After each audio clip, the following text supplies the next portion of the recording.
Guys, it's Diane Mary. This is going to be my 4-month use update of the K18, the leave-in molecular repair hair mask.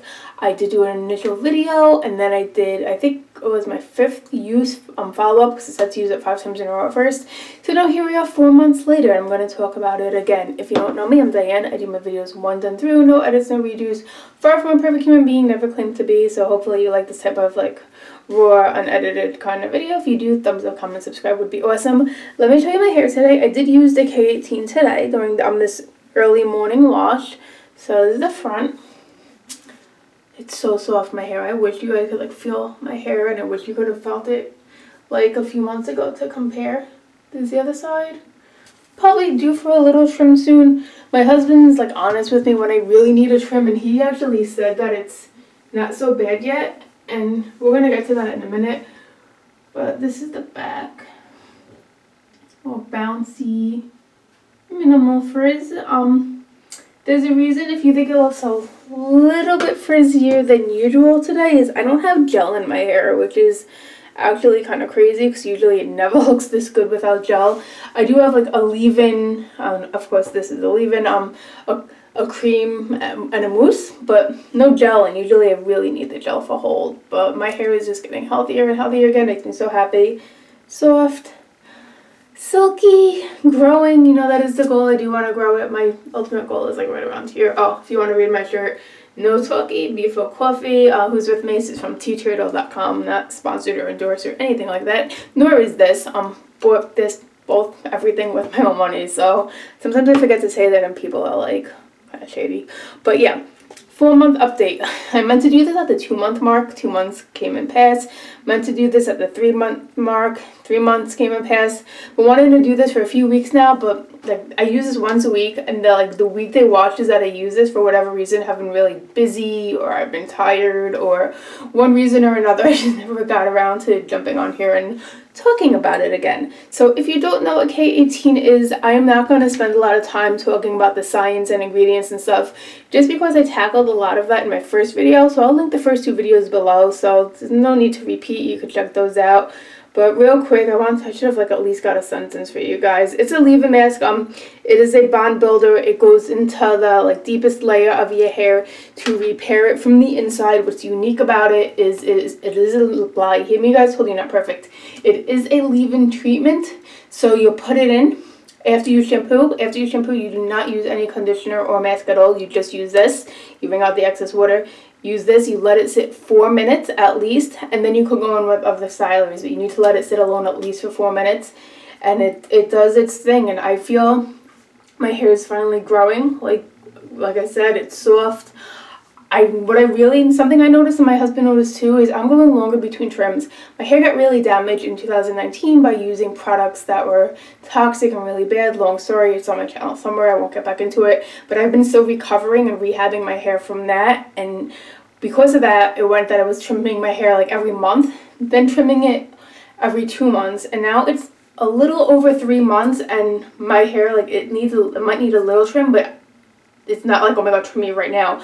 I did trim these front pieces because these are the most damaged and annoying. So I did go in and just trim the front pieces in between, but I noticed I'm going longer between the trims since using this regularly, which is awesome. And of course, my whole hair care regimen right now, which you could either find on my channel or on my Instagram.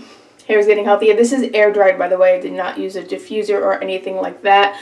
I don't color my hair or put any chemicals in it. So the damage I said was residual from what happened a few years ago. And just everyday, sun, wind, pollution, everyday things, mechanical damage, touching it, which I shouldn't touch it as much. Things like that are all going to add up to eventually damage your hair. So, and I feel like anyone can benefit from this. That being said, with touching my hair too much, and something else that I think is making a difference in helping my length retention and grow it, on non-wash days, I've been putting my hair in protective styles. If you do follow me on Instagram, thank you guys, say hi. I'm always in either a French braid, just a regular low braid, maybe pigtail braids, or twisty braids, something Something that doesn't cause tension on the hair, because I don't want to get traction in alopecia. That, and if I wear my hair high, I get a headache. But just something that doesn't cause tension, so it's always low and keeps my hair off my face, and it keeps me from touching it all day long. So I think that's a big thing if you do want to grow your hair out, what I've personally noticed. What else I've noticed with it in consistent use, if you don't know, it does come with a pump. I probably use more than this than most people because my hair is high porosity. I have a good amount of it, and I used to have more, which I have more of my density back. But I use one pump on this section, one pump on this section, the top. And why do I do the top? I mean, if your hair is really healthy on the top, you don't need to, but I just figure my hair is dry and frizzy, like even genetically, plus the sun hits it when you're outside, so I do one pump on the top, and then I do a pump on each side and really focus to concentrate on the ends. Based on how my ends feel, I do go in with one extra half a pump just on the ends as well. Sounds like a lot. For my hair, it's worked. I try to use less and I didn't get the good results. And again, I do use other stylers with it. With my hair, and really I can't just use it alone, so I'll use it on towel dread hair, wait the 4 minutes. Sometimes it goes a little longer based on me doing my skincare, and then I go in, I'll use a heavier leave-in on top of this, just on the ends and the front, and that's a personal preference because like a little volume I like, but if I don't do something to weigh my hair down, my hair gets too big for my liking with this alone. So I have to use something to weigh it down. Then like today I went in with a foam. It's actually by a brand called Tweaked. I have it right here. So I went in with my foam, Tweaked by Nature. This is off QVC and I love this brand. Conditioning thickening foam. Went in with that and then just sealed everything with the tiniest amount of this stuff. This is the Botaniful 100% natural wonder oil. It is amazing. So yeah, that's it, K18. I'm really impressed with keeping this as part of my regimen once a week. I feel it's doing good things, and I thought maybe you guys would want an update to see, am I still using it? Do I still like it? Do I see results? I do, and I've used other bond builders in the past, and I've said this in other videos too, and in my opinion, of course, just on my hair that I've used it, I find this to be far superior than other ones. Unfortunately, it is a little pricey, so if they do some type of Black Friday sale this year, I'm probably going to hoard for the year, but in my opinion, it's worth the money because, you wear your hair every single day of your life. It's your #1 accessory. It's an accessory you can't take off, so why would you not want it to look its best? Sometimes it's worth investing in. Alright guys, I'm done yapping. Thank you for watching. If you watch this whole thing, I will see you next video. Bye.